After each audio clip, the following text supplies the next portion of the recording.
Greetings. And Happy New Year, 2024. Arctica here with another Rising World video. The year of the rabbit is now fading, now transitioning into the year of the dragon. All good things now coming that of the dragon. I'm here to both show my Rising World off while also noting why I admire Rising World as I do, even more than a game called Minecraft. A quick side note to even that to which I briefly even picked up a game inspired by Minecraft called Minetest, but that is for another video.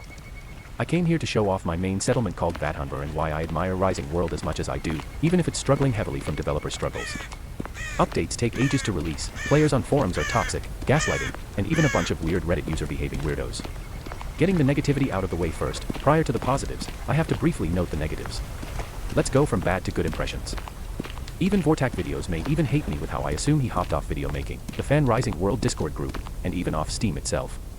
Even I had to remove myself from the Rising World Discord group, only relying on the main forums and Steam forums for any upcoming updates for this awesome update. Even then, people genuinely dislike me, but the point stands is how much I admire Rising World. Yes, it takes forever to see one update or another. Red 51 is allegedly the sole developer, with Wave Shaper, and others hidden away making the game while struggling to see everything through. Just know that everything is always allegedly my fault. Not truly my fault, yet always allegedly, with how much people always desire to blame me, even if the game itself is awesome in its complexities. It does things even Minecraft itself is afraid of. I'm in it for the game. To date this video, the upcoming update for Unity version shall contain horses, biomes, caves, NPC dummies, and other fun features. Java version was discontinued in favor of Unity version, all thanks to Steam/Valve favoring AAA developers over indie developers. Yes, you do see indie developers popping up on Steam, it's not what it used to be. Red 51 lost majority of traffic on his game overnight, as noted by various sources during the algorithm change. The reason I admire Rising World the way I do is because of the realism, the Feed the Beast styled complexities from Minecraft now being seen properly implemented in Rising World via Java's plank and beams, though even Unity changed even that to block reshaping. You can basically change blocks to any size, to cylinders and planks, and anything other. You can make complex and basic designs. Rising World horse don't stress me out, as Minecraft does. Horses in Minecraft wander off, meanwhile horses in Rising World stay put. They are left where you last left them. With upcoming updates you may even be able to whistle horses to your coordinates, or as desired by Red 51. Whatever issues you have always tend to be mended by in future updates, hotfixes, etc. Red 51 genuinely listens and cares, something Mojang for Minecraft failed to do. I genuinely respect Red 51, even if I have difficulty gauging his point of views on things. The community hated my suggestion of mounted moose, similar to riding a horse, even if Asian games like Nier Automata allowed their players to ride moose, if with the catch of needing to trick the moose with urine. People forgot about the process it takes to mount creatures, only mocking things out of idiocy, hence my toxic community and Reddit mentality comments. Games are meant to have fun, and Rising World has shown it desires to allow us to have fun by even providing goofy masks, purple cows referencing Europe's Milk the chocolate brand, and other fun stuff. Developers need to keep reminding themselves that Easter eggs and silly features are fun to have in games, and I hope Red 51 continues to lean on those fun side features and Easter eggs. While listening to this audio file by Liam, English-Canadian text-to-speech, I hope you've seen at least some awesome complexities of Rising World. Yes, I do still build hastily in Minecraft style, though gradually shifting more and more into Rising World-styled buildings. More of planks, beams, and more realistic real-world building. Sometimes I have to build hastily, other times I genuinely take my time. Either way, what you see would be a struggle to convert back into Minecraft logic. I'm sure you can tell without me saying anything, my city of Vathunver is still a work in progress. Everything is rough, even waiting for upcoming updates to provide grass textures, sand for glass, among others. I've been lightly using iron for glass. I however desire to save as much iron as possible for rails and trains, whenever they shall arrive. I desire to see fishing, NPC companions who shall help you and keep you company, among other fun planned features. Actual villages and settlements, ones you can even fight or defend. Even obtaining quests, and other fun favors. People have also made the mistake of Rising World being a mishmash IKEA game of how you obtain material all at once from medieval and modern era, failing to comprehend Red 51's plans of progressing from caveman, medieval, and into various stages of modern advancement. Think of Rise of Nations game, or even Civilization games, how you have to progress from low tier to higher tier. Red 51 even desired to allow us the option to lock ourselves into one age or another, as one could in Rise of Nations and Civilization games. Everything is a placeholder, even wonky because of how making games takes forever, and can be very messy. It's as messy as clearing out the terrain in my city to make way for buildings and other structures in its place. I'm certain you've also noticed two segments of Vathunver being separated from one another. The harbor area, and now the white and blue buildings. The white one is in reference to Konami Japan's Byoshinki line while using Konami's Kobe Japan headquarters from 1990s. It's not 1:1, it's however as close as I could build it. When Red 51 allows full modding, models importing, and other fun stuff, I'm hoping to eventually import various Busashinki models, Kentai Collection models, Fate/Grand Order, with Scat Hatch, and even Asa Lane models into Rising World. I'm hoping to have some sort of tools to import, in a similar fashion to Tower Unite's model importing and even Vrashot's SDK stuff. The easier it is for me, the more I'll be able to do on my own, and more you'll be able to see in my future videos. If you're curious, what was the blue building? Honestly, I do not know.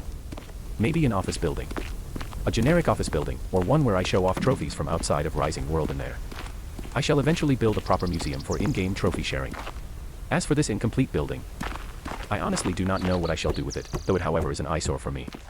I simply desire to complete it in its 2 to 4 story form to handle paper, fabric, and anything cotton hemp related. I may demolish it for another sort of building. I've also built a park aimed at handling seasonal festivities, even if it's simply for my own amusement. I shall also expand it to handle a simple water fountain, a cabin to hold decorations, and whatever a park may need. Pine trees, cherry trees, and any colorful ones, if provided. Whoever I deem safe and trusted may visit me, that however seems now more slim than ever. After constant betrayals after betrayals from the Rising World community, I can only rely on my anime friends, and even NPC companions, if and when they shall find their way into the game. Again, I'm hoping to see Red 51 add an entity model loading in the manner Tower Unite and VRChat does with its SDK. I'll try showing a few image examples on screen as saying this.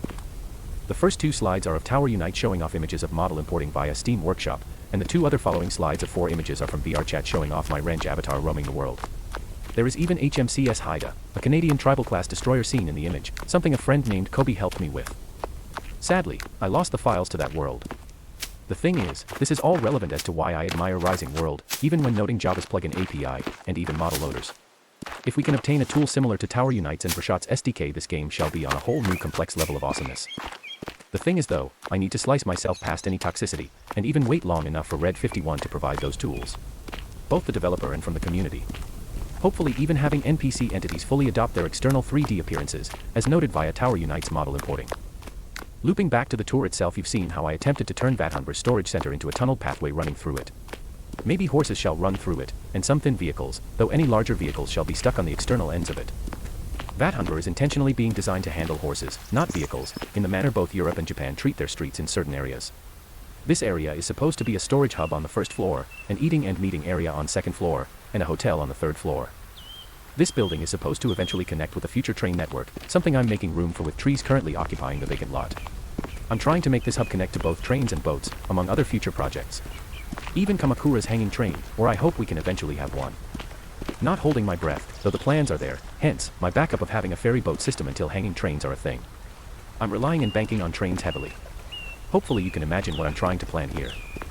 Basically, imagine a structure next to this Vathunver storage building being in a more train station-oriented configuration with platforms, maybe even 2nd floor containing Kamakura's hanging monorail train, going to the other side to connect with Port Pilipek.